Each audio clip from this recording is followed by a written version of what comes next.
Hello everyone, welcome back to the channel. My name is Soma Paul, and today I'm going to share with you how to draw a very famous character from the DragonBall Z series, which is Son Goku in his Super Saiyan form. Basically drawing this kind of characters, we need to have more of like a reference. So over here I'm just taking this picture here. This is a very signature picture of him turning into Super Saiyan for the first time. And I'm going to teach you how to use primitive objects. So practically, as you can see from my picture here, I'm actually just drawing some shapes that fits up the whole character itself and trying to figure out the perspective. As you can see from here, Son Goku is looking up, meaning the panel is actually capturing from looking downwards, if it makes sense. So right now we are going to do something to it, but because due to the image itself, it's actually quite squashed, so I'm going to tilt the angle a little bit on the final look itself. So as you can see from here, I'm actually blocking out the areas and putting them in the correct position, and later on I'm able to slowly refine it into the right angle that I wanted to, and slowly move from there. So practically with this skill set, you are able to practically draw anything, anything ranging from small basic animals to practically any kind of animation or manga characters that you're looking for. Superheroes, Spider-Man, Batman, same way, always work with primitive. Sphere, rectangles, cubes, triangles, oval, all these are very useful inside this whole drawing process. As you can see from here right now, I have all the primitives set up, so all I need to do right now is to move on to the next stage, which is just to slowly refine the characters into the right shape itself. So this is just a basic understanding of how to use shape to draw a character. So without further ado, let's move on to the next section. So as you can see from here, I actually block out the shape that I want, and I think the angles is what I actually wanted. So I just further refine and maybe block it into shape. So I just do, and I just open up another layer and just roughly run through on how the character looks from the comics panel itself. And I draw some guidelines so I know where I can put the eyes, the nose, and the mouth. This one is not something that you need to do always. It's good to have a point of reference. I mean, after drawing a while, you don't really need to have this because you have all the conceptual ideas inside your mind. Everybody works differently. For me, wise, right, I also suddenly draw this kind of guideline because before I put my pen to the paper itself, I already know what I wanted to see. I have all the ideas and the concept, like more or less visualized inside my head. But for starter wise, and for those who wanted to learn this kind of skills, right, this is something that you should do. You should always try. I mean, when you actually attend a lot of this kind of character portrait courses, this is one of the things that your teachers or your instructor will actually teach you.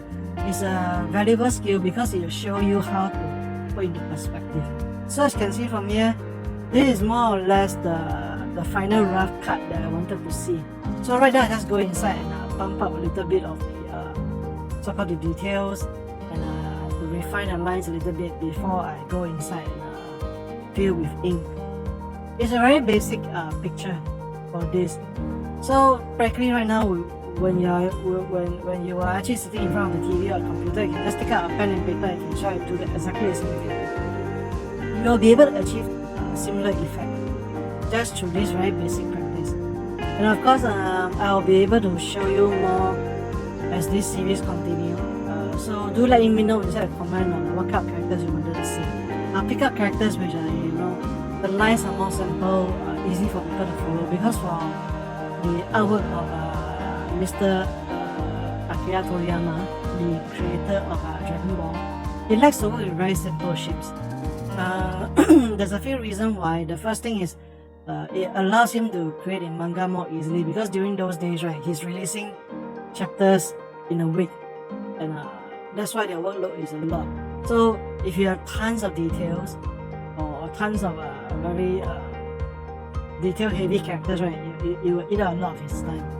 So as you can see from here, I'm just blocking out the shapes, making it more refined. His spiky hair, all this and that. Just try to get it into the right shape itself. you do not need to be very detailed at this stage. You do not need to be very precise. You just need to get the bulk of the shape. Of course, it is good that you are able to, like put up a reference picture of the original image and you can trace directly from there. But when you're talking about tracing, right, tracing only helps you for a very early portion of a career, because later on you will need to be able to visualize things on a wider scale. So just imagine you actually pick up a project and the project requires you to actually like draw a big mural on a wall or produce it on a very big canvases. There's no way you are able to trace all those without traditional tracing method. And you do not have the image that you need to blow it out unless you bring. There's a few ways to do it. You are able to bring it to the printer shop and print out a large format and trace from there using carbon paper, or you are able to use grid format. Those I will teach you later on next time when there's a chance, because it has been a while since I actually created any mural for any commercial establishment, do we say, due to COVID or something. So as you can see right now, I'm actually happy with my design. So I just started to put in on another layer. So this portion I will just block out the head, because very important, especially when you're doing any kind of things, right? If your head, your eyes, your look doesn't look right, the whole body when you put it in, right, you will not feel complete.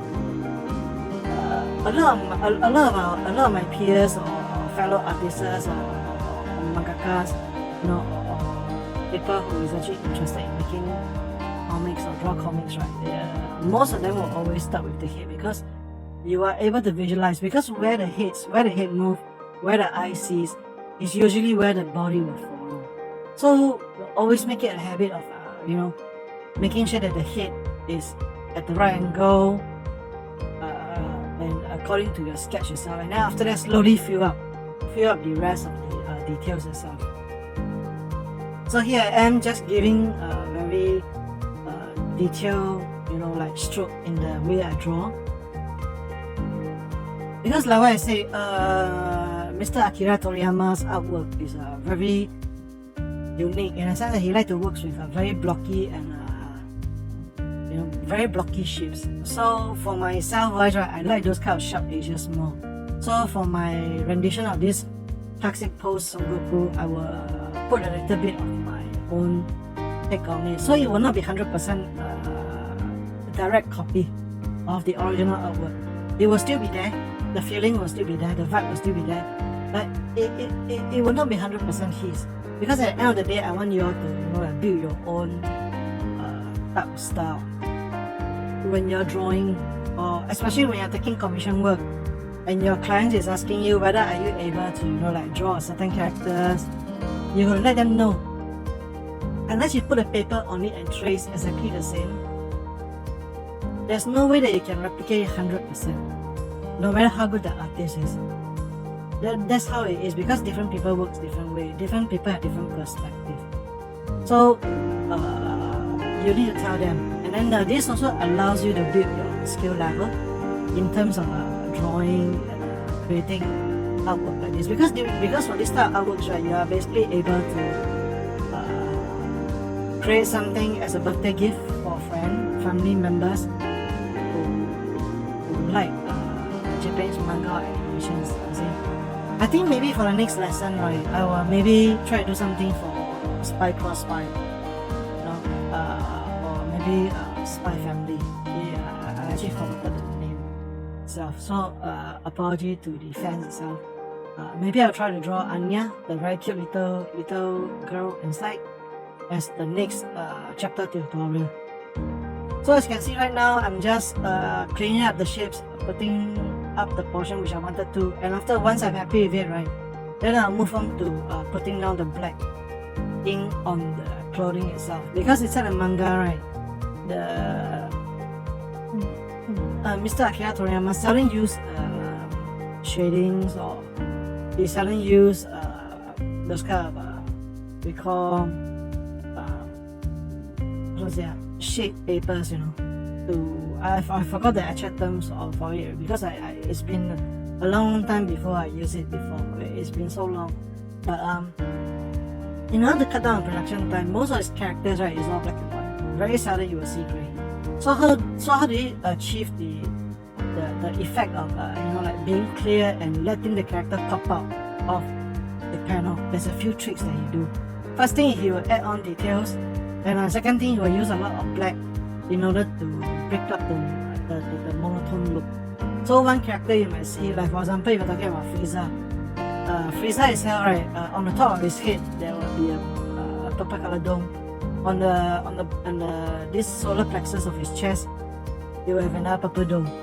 So on and so forth. So you sprinkle out, so he actually sprinkle out all this in different portion of the body to break it up. And he also makes drawing them a lot easier and giving them a very signature look. So if you look throughout his career on all his character creation of Dragon Ball, this is the way that he adopted. It's vastly different from the way when he created Arale a long time ago. You get what I mean? So that's how it is being done, and I think that again, what we can share from here is you are trying to become a manga artist or trying to sell your illustration. It's always good to have a few tricks under your sleeve. You are able to create something that is original, or you are able to create something that is what you call fan art that you can sell during conventions, so on and so forth. I might have a booth at this year and STGCC, which is Singapore Comic Con Artist Alley. So besides selling my own toys creation, do let me know if you wanted to see my art prints. Maybe I'll print out some art prints of my own original, or I could do some custom artworks, that I can actually sell to collectors and fans alike who actually wanted to collect art pieces itself. Just drop me a comment and let me know. So as you can see from here, I'm actually more or less finished with the upper torso itself. I'll just move on to briefly bring out the details of the pants itself. Because Goku's pants is very baggy, so there's no real way of how the clothing flows. You know what I mean? So if you actually read through his autobiography on how he created Dragon Ball and how he cut down on creation time, he created a lot of characters with baggy clothing because all these height mistakes, and how the body moves. He's not like the author of JoJo, Hirohiko Haraki, where he delve in a lot on details and character expression and poses itself. But each artist have their own unique point.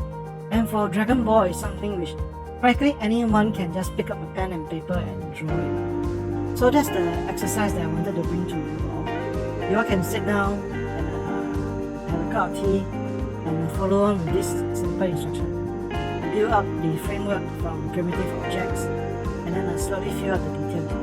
Just run this practice a few times, and sooner or later you'll be able to tackle characters like Vegeta, Frieza, or you're able to tackle characters from other manga series, like maybe Naruto, One Piece, and what's the latest animations or manga? I have not been keeping up, but you're able to create a lot of characters with just a few simple steps. And don't be afraid of like making mistakes, because everything's all trial and error. Like over here, I make the part, one of the fish too big, so I got to go back and refine it. So right now I'm just filling up. As you can see, Son Goku is more or less finished. So all I need to do right now is just to clean up a certain section of the initial bleeding itself, and then after I'm able to go inside and fill in other details. I'm just going to put this whole tutorial video as a very simple to easy and able to approach by practically anyone. Now, of course, some of the portion I'm fasting out, because if not, this will be a very long video. Because I just wanted to impart to you the skills of how to create a very simple drawing in understanding how the workflow is within 25 minutes. So if you follow my initial first two videos last time on my art making process, right, that one is on how I created commercialized street arts that my clients use it for their their music merchandise or their album art or their stickers. They're basically merchandisers, like anything you can find during concert. But over here right now, I'm just sharing with you how to create your own customized fan art, and you are able to make some bucks of it. You are able to sell it on Etsy as a fan art, but of course try not to trace it. The important thing is to have your own style. As you slowly develop these skills, right, there will be more and more things that you will pick up from this, and of course you are able to learn more from subscribing to my channel. So make sure that you subscribe to my channel and like my video itself, because through analytics, right, actually 79% of you all guys who's watching the video is not subscribed. So all you need to do is just to click on the like and subscribe, and you are able to be notified on all the latest art video or the model kit making videos that I'll be putting out, every weekly or bi-weekly itself, depending on my schedule, because concurrently my studio workload is quite tight, and we just finished one of these a local production art installation also. So concurrently right now, everyone is very tired, but I still take this time out to like share with you all how to create art piece, because I wanted more people to join my trade. Yeah, point. And to let students who are studying in art school in Singapore, that you are able to carve out a career for yourself. You may have to start off from the bottom, but always remember to have your own personal strength and desire to pursue upon, instead of just blindly following ideas, so on and so forth. So right now, what I'm going to do right now, right, is to get back to the art piece itself. So I'm just scribbling rough lines. This one is just to mimic the broken floor that is happening inside the Namek star that Son Goku first turns into Super Saiyan. So all these I'm using very light stroke, because I don't plan to ink up this, I don't plan to paint up this art piece itself. It's just only something which I think that it makes good content for the video.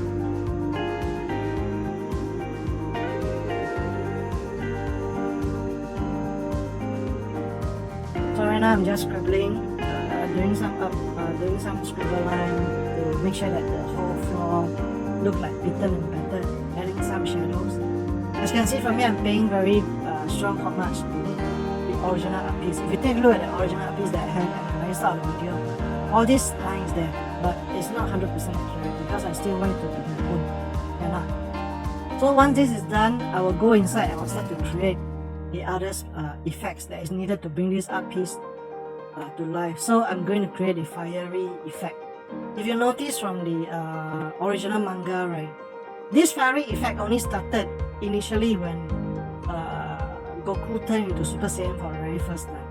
And later on, I think maybe because it's too time consuming to actually continue to draw this kind of fiery effect, later on the manga series, and even though until now today with the DragonBall Super series, right, when the Saiyans turn into Super Saiyan in whatever form that they are, you will not see this kind of fiery effect anymore. You will more of like a kind of outburst chi, covering the whole body.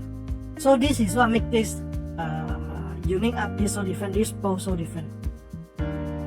So that's why I decided to use this in a very simple art piece to show you how to create.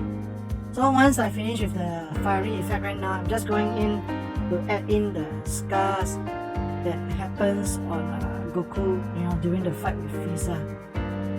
So I'm just going to go inside and just going to scribble up some lines where it shows off the battle damage and the bruises that he has later on. So I'm just filling out the back end, and I think that once I'm okay with it, I'll just go in and I'll just start to do all the scribbling. So as you can see from here, I'll finish up the face on the cheek itself, and then adding up the wounds, the scruffle marks, and also the sweat itself.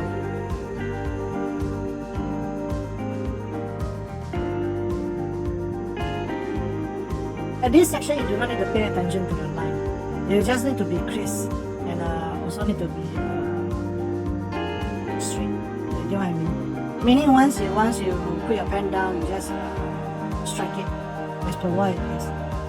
You don't need to be 100% accurate, because at this stage these are all method images. So I'm just filling out some spot where the pens has torn and then I expose his feet itself. So here I am putting all this dust up and all these scuffle marks on him.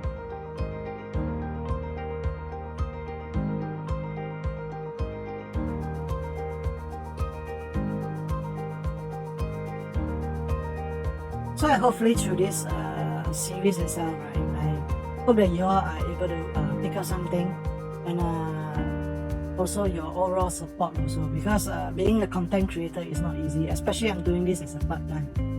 I'm just doing this, you know, just because I love you guys. Let's just put it very straightforward. Basically, I just want to show how normal artist is in Singapore.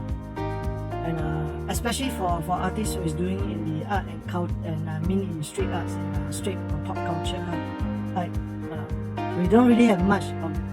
I mean, there's a lot of other artists in Singapore, but they don't really focus on sharing much of the trade on YouTube, you know, likewise, because this is their own bread and butter. But for me, wise is I cannot speak for them, but I'm just speaking on my own term. Is I want more people to, you know, understand the culture, to learn, and perhaps one day to join my crew, you know, so that we are able to make something more unique that is totally our own.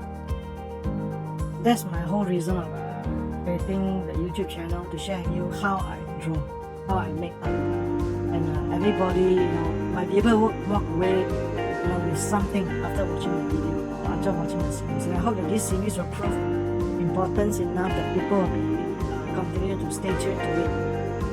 So at this point of time right now, I'm actually more or less finished with this art piece itself. So I don't think I have much cleanup to do. So I'm just going to add in the special word effects. You know, that is from DragonBall itself. You know, to give it a vibe. So I'm using a texture pen to give in to actually draw, to actually put in those wordings itself. These are what they call atmospheric words lah. In the or effect words, you know, it's a little bit like how you see in American comics like pow, wham, you know, all this and that. It has to give it a vibe, and then they especially make a lot of sense, especially in this black and white piece. I want to give people the feel like, you know, I'm just cutting out one panel from the manga itself and then presenting it to you. So I do not need to be very accurate. I just build up the words itself. And once that's done, I'm gonna sign my signature, and that's it. So I hope that you all guys enjoy this video. Remember to like, subscribe, and ring the notification bell. And I'll let this video play till its end. And I hope I see you guys soon in the next coming video. Thank you so much. Sona Paul out.